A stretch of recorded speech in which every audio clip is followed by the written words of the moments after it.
আমার সাকিব খানকে অনেক পছন্দ, দুইজনের মধ্যে না, আমার আরফান নিশু ভাইয়াকেও পছন্দ, বাট সাকিব খানকে একটু বেশি পছন্দ। এই আর কি। আপনারা কাউকে টাকা দিবেন, কারোর সাথে প্রেম করবেন, তাকে যদি আপনি নাই দেখেন, কিভাবে প্রেম করেন আপনারা, কিভাবে টাকা পয়সা দেন, আমি এটা বুঝি না। মানে খাও কাও।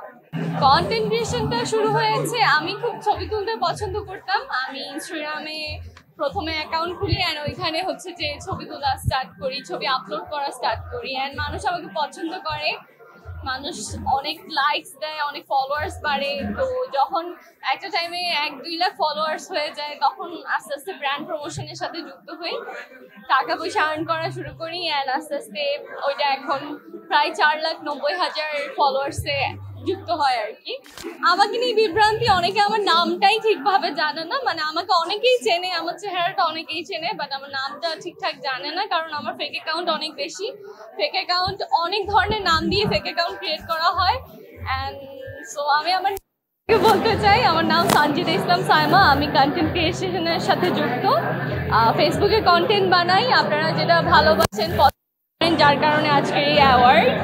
সো এই তো, সবাই ফেক অ্যাকাউন্ট থেকে দূরে থাকবেন।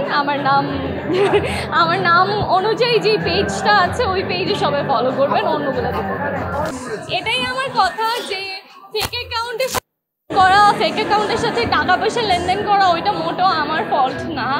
আপনারা কাউকে টাকা দিবেন, কারোর সাথে প্রেম করবেন, তাকে যদি আপনি নাই দেখেন, কিভাবে প্রেম করেন আপনারা, কিভাবে টাকা পয়সা দেন, আমি এটা বুঝি না। মানে খাও কাও।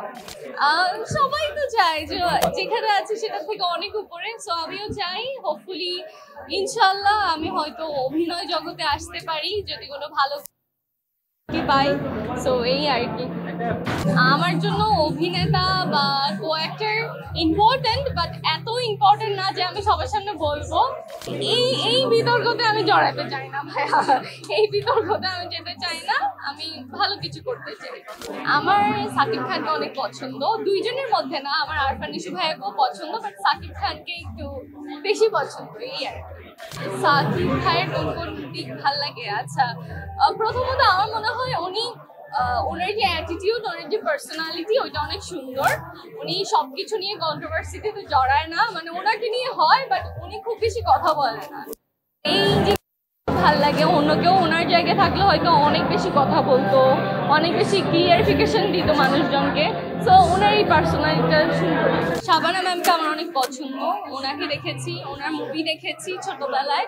সো ওনাকে আমার অনেক পছন্দ, এটা বলতে পারি। যেমন আজকেও একজন ছিলেন, দিলারা জামান, উনিও খুব ভালো, উনিও খুব সুন্দর।